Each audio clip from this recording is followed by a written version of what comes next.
All right, here we go. Well, thank you everybody to be here today. We're supposed to have 14 people, but I think a lot of the other people who are not here hosted many times with us, so they're used to our orientation. Let's jump right into it. So thank you so much, first of all, for hosting. It is such a fun experience. I mean, over the last 15 years, I have so many feedback from families and students who said like it really made their family a more fun environment for 2 or 3 weeks, and the students really, it changes their life. Hosting an international student is a valuable experience that promotes cultural exchange and understanding. Your support helps students from countries like France, Spain, Italy to immerse themselves in the American culture and family life during their stay. It really does make their dreams come true. Like you were saying, I think I'm hosting the brother. I think my wife was telling me that our student was telling them that it really is like his dream come true to come. So it really is awesome to make them fulfill that dream. Host families from all over the USA. We have a lot of programs during the summertime, especially in June, July, and August. And then this is kind of a new program where we have this new collaboration with Cypress High School. We're thankful to Cypress High School. That's one thing I want to insist on when the students arrive. I mean, I know that the students have orientation in Spain, but I really want to insist on them that this is really cool for them to do being welcome at this high school. So like they better behave. I think most of the kids are going to be really well behaved, but I want them to be very behaved at the school because we want to keep this going next year as well. Um, Students' background. Our students at We-Connect come from Spain, France, Germany, Brazil, Japan. Well, this group in particular is from Spain. This group in particular is a scholarship group. So I love that it's a scholarship group because, it means that they're not coming from wealthy families necessarily. They're very looking forward to this. They got a scholarship from a bank of Unica, whatever. So I know some kind of bank in Spain gives them a scholarship, and they get to come to America for 3 weeks and experience a real American high school for 3 weeks. But also the part that I love is the experience in the host family. A lot of them don't know each other before embarking on this adventure, so they come from all different regions, but it's possible that some of them know each other because they applied to this program together. For example, the two brothers that are coming together. They are always 13 to 17 years old, and many of them, it's their first experience in the US. Their goal is to become part of your family, be part of a high school, and improve their English in a family environment. That's really what we believe in, is that the best way to learn English is to be living in a family environment. And like honestly, like everyday life, going to Costco, like there's no better way to learn the culture, but also like the language. Getting in touch with your students prior to arrival. I know they're arriving in like in what exactly 1 week from now. So make sure that you at least have one WhatsApp conversation with them or like email back and forth. I really encourage a FaceTime or a Zoom. I just put myself in the shoes of my kids, or if you have kids in your life, if they're going super far in Spain, like you would want to just see you just want to see their faces and talk to the parents to reassure them, even if there's a language barrier. It's okay, just say hello and just reassuring to them all. So just put yourself in the shoes of the mom and the dad sending their 15-year-old abroad. It's kind of nice to have a quick visual hello, hello.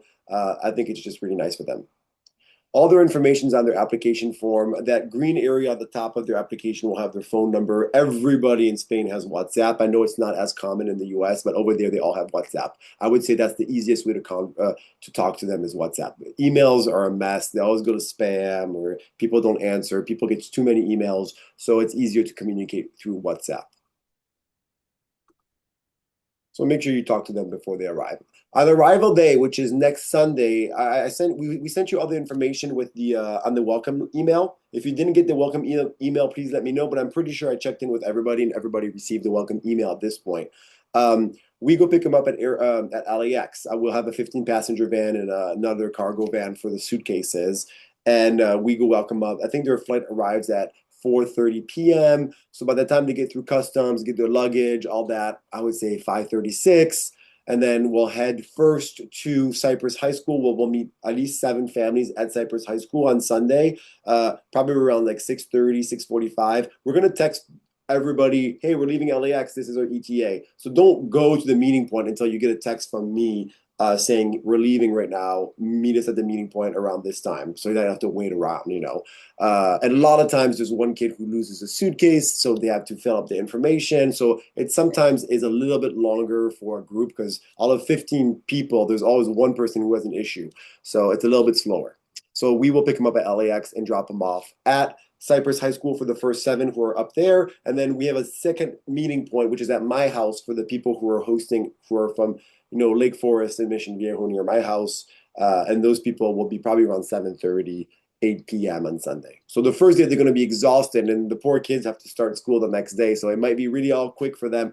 Hopefully they fall asleep and they have a good first night because they have to get right into the rhythm as school starts the next day for them. But they're young, they have energy.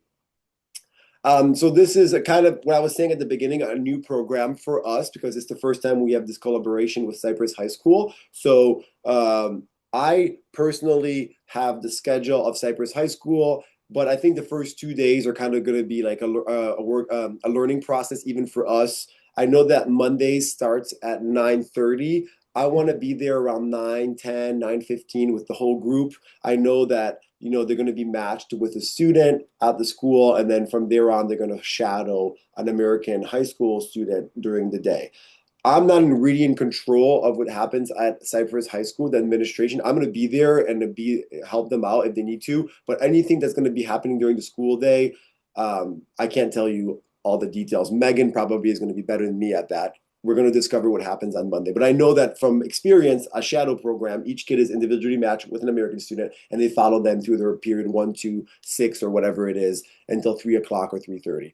So pickup time for you guys who are dropping off at Cypress every morning and picking up at Cypress every day. It's going to be on Monday 9:15 because school starts at 9:30, and then in the afternoon between 3 and 3:30. If you have a student that's doing sports and you're hosting, like they can hang out as much as they want at the school as long as they know what time you're picking them up and stuff. That's up to you. Then we have the group who is I'll talk about the host families who are in Southern Orange County, in Lake Forest and Mission Viejo in a second. So first, this calendar is more for the people near Cypress High School. Tuesday, school starts at 8 a.m. I think, or 8:30. I forget. 8:30.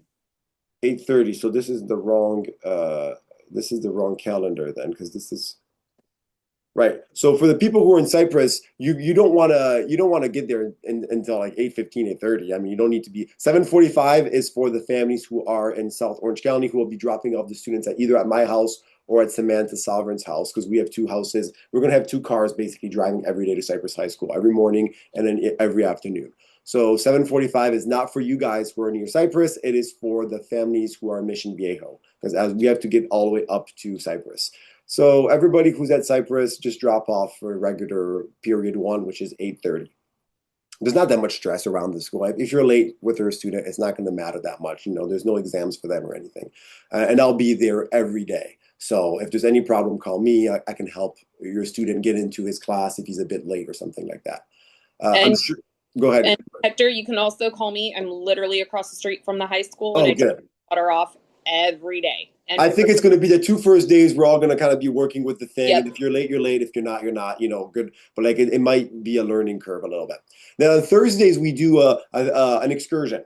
So the first one will be Visit of Los Angeles. I put 8 a.m. to 5 p.m. But honestly, like I'm going to text you the day before with, if you drop them off at 8 o'clock at Cypress, that's fine. I have to come all the way down from Mission Viejo to Cypress to pick up all those 7 students. So it might be between 8:30, 8:45 that we leave. But, worst case, they just wait at the entrance of Cypress for us. They can hang out for 30 minutes, not a big deal, and I'll pick them up. And then we'll go around all of Los Angeles to do all that typical Hollywood Walk of Fame, the Griffith Park, maybe stop at the Grove, quickly go to Santa Monica Pier, and then head back. And we'll be back around 5:30 p.m. Again, I'll have a group text and let you know what time is our ETA. I think it's better to do that because you never know if there's going to be an accident on the highway, so we might be a little bit late. Friday has football games, both the 28th of August and the 4th. So that's going to depend. I know football games probably start later on in the evening. So I don't know if every single student or every single host family is going to want to wait that long. So again, we're going to play that by ear as well. I know school finishes around 3 o'clock. But if they want to attend the football game and the host families are okay with that, then for you guys who are hosting near Cypress High School, it's not as big of a deal. But for us down in Mission Viejo, we'll have to figure it out, what time we're leaving and stuff like that. Maybe we'll just watch a first quarter or second quarter or whatever it is. And then the weekend. The weekend is just family time with your host family, and we'll get into that in the next slides. So this is the calendar Please be patient with us the first 2 days. It might be a little bit changed, but we'll text you if there's anything. Then you remember you have Labor Day, so the weekend of the 5 and 6, they won't have school on the 7th right there. They'll stay with your family. They can do whatever you guys are doing. I know some families are planning small trips and stuff. Just make sure that we're aware where you are. So if you go to Palm Springs, for example, just shoot us a text saying, "Hey, we're taking our student to Palm Springs." It's always great for us to know where the students are. You know, if you're just going to the beach and stuff, don't worry about it. And then we do San Diego, a visit of San Diego, and then the last excursion for us will be the whale watching and outlet mall. I just found out from Cypress High School that we can only do 10 days of shadowing. We thought it was going to be 11, but because of some kind of administration paperwork stuff, we can only do 10 days. So the last day is going to be Friday, and now we have no school that day. But we have the farewell beach party that day, so I think I'll pick them up that day and take all the students to the beach in Huntington Beach. They can hang out. There's a mall there. They can just play volleyball and football or hang out. So we're not. It's not going to be a big deal. And then in the evening, we'll have a quick, 2-hour beach party with pizzas and s'mores or whatever it is, and we can meet all of the host families and say thank you. It's a great time for everybody to meet each other before the students leave. So that would be between 4 and 6 p.m. In Huntington Beach. And again, it's not mandatory, but if you can come, we would love to see you there. And then Sunday they leave at 12:30. So I think their flight is later on. It's around like 4 p.m., but we're going to meet at 12:30. Again, I'll text you the day before or 2 days before with the exact information to tell them to make sure that they have their passports and all that stuff. So this I thought was the calendar for the Southern Orange County people, but I guess it's the exact same one. So I apologize for that. Moving on. Yeah, so a couple of things about Cyprus. I think I already said it, but like, yeah, they will provide food and lunch for your students. However, I mean, the food might not be that big at an American high school. So Megan, you're a mom of a high school student. I don't know if it's enough food or not. You can always add a small snack if they want to in their morning snacks. What do you usually do, Megan, for food for your daughter? I make her a lunch only Okay, because she does play sports, got it. so she needs more protein. But um, I mean, there's plenty of food there Yeah, okay, for the cool. student. So Again, yeah, yeah. So if they want more food, you can always ask them, "Hey, was it enough food after 1 or 2 days?" You can be, "Was it enough food?" And and you can see. I can ask them as well and let you know. But Hector, go ahead. sorry to interrupt, but also in the schedule, I know on I think it's Tuesdays and Thursdays, they have like this 10-minute period. It's called mindfulness. Um, Basically it's nutrition, but they're not calling it nutrition. So if you want to give your student a snack to eat during that time, because basically they're just walking around campus for 10 minutes. Got it. All right. So if you want to pack something for them for that time period, that'd be very nice. I think it's nice to have a small snack and water, anyways, every day for Hmm. school. They're not going to have their own water and stuff. So if you have like a little water and a small snack, for school, it's either way, it's a good idea. I mean, worst case, they won't eat it, but I'm pretty sure they will. Yeah. So that's a good idea. Another thing about pens and papers and stuff like that, I'm pretty sure they'll have other stuff, but I don't know exactly what they're going to need. That's kind of going to be like learning. I know they're just shadowing, so I'm sure if they have a pen and some kind of paper and stuff, they'll be okay. But I don't know all the details. I'm going to find out on day one as well what they need to go to school every day. There's no exams at the end of this. It's just for them to shadow and observe. So I can't imagine it being too sophisticated, but that's for that. Yeah, and then sports afterwards. Again, if you're hosting an exchange student and your own kid is also at Cypress High School and staying for sports afterwards, tell your exchange student to hang out and watch them with the sports. So you don't want to go back and forth to pick them up because they can just watch. That's part of the experience. That's part of the cultural immersion is to watch other kids play sports after school. Feel free, Megan, to interrupt me if you need to add something. Greetings with a welcome sign. So when we arrive at Cypress High School on Sunday next week, if you can make a welcome sign, it's always super fun for them to see. They feel so welcome if you have like a small sign saying "Welcome to California," "Welcome Jose Luis," or whatever it is. If you don't, it's totally fine. No worries. It makes it more exciting for everybody, for you and for the student. Oh, and on departure day, please make sure they have their passports, but I'll remember to let you guys know that the day before. They all come with medical insurance, medical treatment, all that kind of stuff. They actually have pretty good travel insurance and stuff like that. So I mean, like if there's any kind of like, I have a headache, blah blah blah. Usually it's just like if they really want to go check out an urgent care, they can. We call the number. They tell you which urgent care. Their insurance, almost every urgent care takes it. They might have to have a copay at the beginning, like $100, and then they can get that reimbursed afterwards. But yeah, they all urgent cares take their insurance, and if it's an emergency, emergency room. No questions, that they're covered for any kinds of emergencies as well, any emergency room. They have good insurance. Where did I miss? Cultural exchange and learning.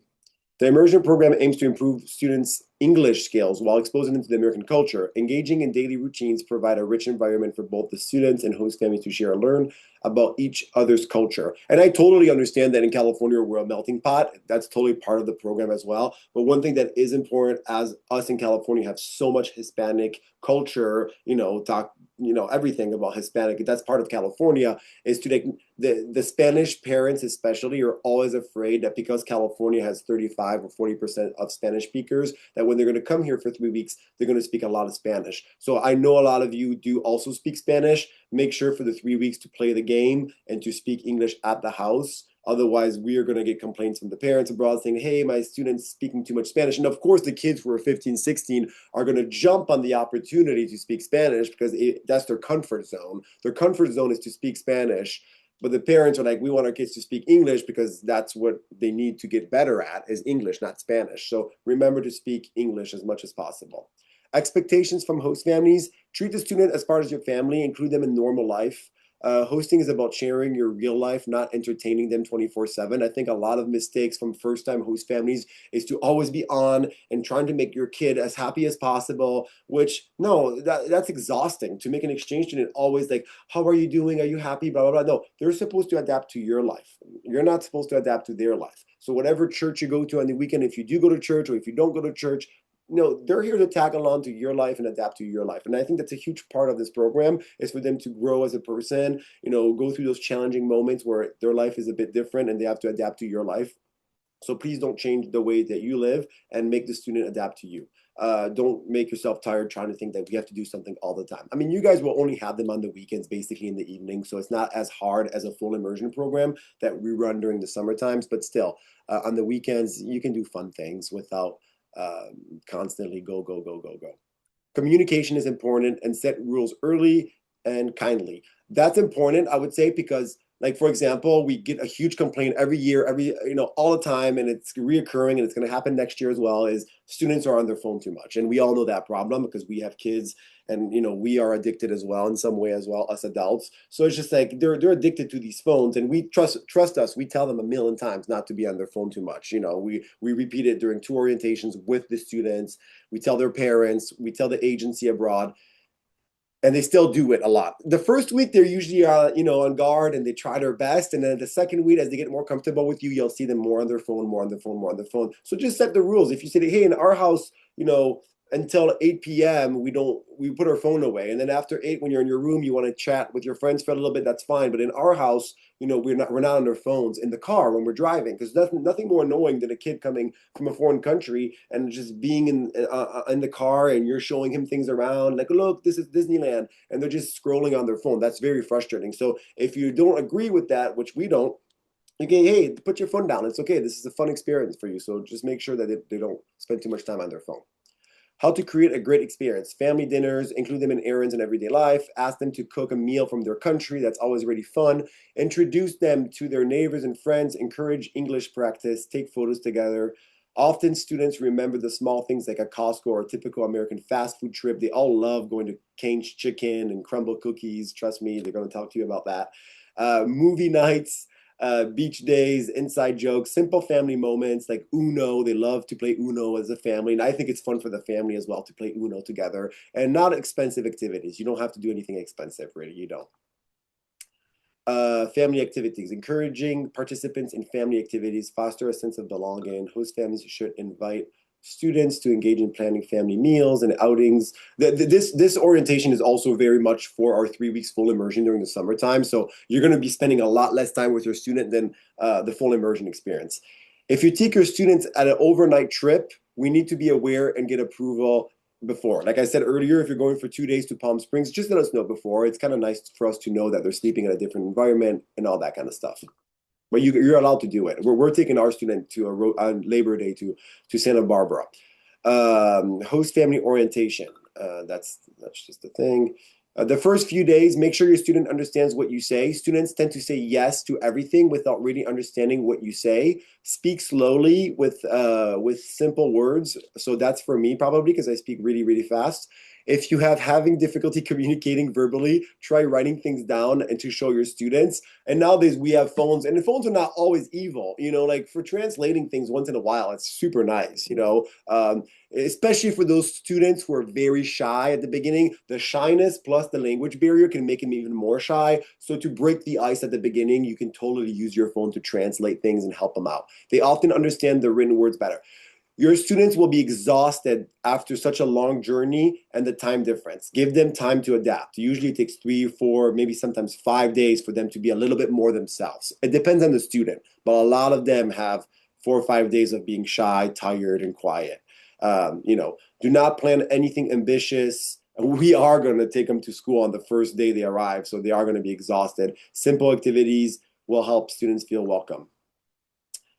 Cultural shock. It might take a little time for your student to realize what is appropriate and what's not. A lot of Europeans, they don't even they think that like going to the fridge is forbidden, but a lot of American families are like, oh, go in my fridge and make yourself a sandwich. It's the European mind would not understand that you can just open somebody else's fridge and make a sandwich. So if you want them to make their own food in the evening or on the weekend for lunch, you have to be like, hey, look, you can totally go in the fridge, pull yourself a bowl of cereal or make yourself a sandwich. Here's the ham meat or whatever it is. But like for Europeans, that's impossible to fathom, to open somebody else's fridge. So remember, rules and local customs are different in other countries. Be patient and take time to explain what is appropriate. Oh, somebody's trying to join. Several times if necessary. Americans are known to be more expressive than other nationalities. Like we try to tell them to say thank you a lot, but Americans are very more expressive and Europeans a little bit more quiet. Remember that if you feel like they're not expressing as much as you would want to see, and also they're just teenagers. It's about being open-minded. Remember, your student is not worse, it's not better, it's just different in your home. Bathroom tips. Give your students a mini tour of your home. Show them where they can get fresh towels, where they can hang out their wet towels. Show them how the current goes inside the shower bath and how long it takes to hot water, cold water. We all know those issues when you go to somebody's house. You never know how to do it. Tell them that it may take a few minutes for the water to get hot. Also, if you have rules about like not taking 10-minute showers, usually the European kids are very good with that. They don't take too long of showers. But if they do, don't tell them, hey, look, like this is California. We are often in droughts. Like, please don't take a 10-minute shower. It's okay. Tell them that this is more for the Asian students, but some Asian students do have issues with flushing things down the toilet and stuff like that. But this is not going to be the case for Spanish kids. Same for laundry. On the first day, they might be exhausted, but or the second day, if they have laundry, some families like to do their laundry and some families like to show them how to make their laundry. So make sure that you tell them that. Like if you want them to do their own laundry, just make sure you show them how to do it and that they can do it. So that's just a detail, but it's an important one. Same for the washer and the dryer and all that kind of stuff. Make sure they know that they can do it. We have some kids who don't say anything the whole time, and the family just thinks that the student is going to make their own laundry, but they're not. They're going to wait around and not do anything, and they might stink after a while. This happens rarely, but it does happen. So make sure that like if you want to do their laundry, you have to tell them clearly. Setting expectations early. Encourage a house conversation during the first 48 hours about Wi-Fi. Yeah, make sure they have the Wi-Fi if you're fine with sharing that. Phone usage, chores, if you have chores in the house where your kids are doing chores and you want to give your exchange student small chores, you can. Transportation, they're not allowed to take an Uber. Quiet hours, family routines, clear expectations, reduce stress for everyone. Um, if you do have an air mattress for your exchange student, also please make it nice. Like, it's always a gray area with a blow up mattress, but we know we have families who are amazing and they have blow up mattresses. Like, if you do have one, just make it nice with sheets and pillows and all that. Make it cozy. I'm trying to go a little bit faster. I said 20 minutes and we're already at 30. Sorry. Pocket money participants and their native parents are told to bring their own pocket money. So they know that anything outside the house is not for you to pay. And every family is different. If you want to invite them to go see, a movie, that's fine. But we tell them, hey, if your host family takes you to the movie theater, you're supposed to pay for that. Same for a water park like Wild Rivers. Like they're supposed to pay for all those small things. If it is expensive though, you can't expect to like tell them at the door, hey, we're taking you to Disneyland, it's going to cost you $200. Just make sure in advance you tell them, hey, we would love to take you to Disneyland, but it's going to cost you $200. Are you okay with that? You can't just expect the kid to give you $200 with not knowing the price of it before you get there. A movie is a movie, it's fine. But like Disneyland, just tell them in advance and make sure they approve the price, unless you're inviting them and that's your thing. Um, Oh, and avoid advancing any money. It's never going to work out. If you're advancing them money and they tell you, oh, my mom is going to transfer you money, they don't get it. They're 15, 16. They don't understand how complicated it is to transfer money. So just don't advance money. Like tell them, hey, this is for you to pay, you pay for it. I know they have their own pocket money for 3 weeks. So don't advance any money, even if they try to trick you into it. All right. I have a small video of exchange notes saying hello or goodbye to the fans.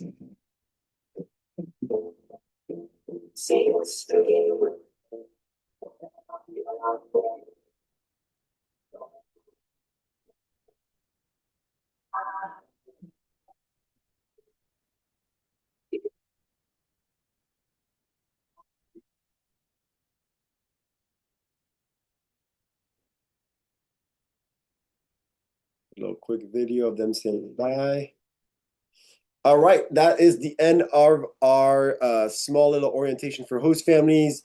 You have my number 949-338-9388. My wife Brittany 314. That's all in the welcome letter. And you also, if you know Megan, you probably have all Megan's phone number as well. And she'll be more the point of contact if you have anything up in Anaheim area, Cypress area. Do you have any questions? Let's see if this is the last slide. That's it. That's the last slide. I'm going to stop recording. If you have any questions, this is the great time to ask the questions. And other than that, we'll see you on Sunday. I have a question. Yes, go ahead. I think I'll probably connect with Megan, but I live really close to the high school as well. But I'm a teacher, so I have to be at work at 7:30.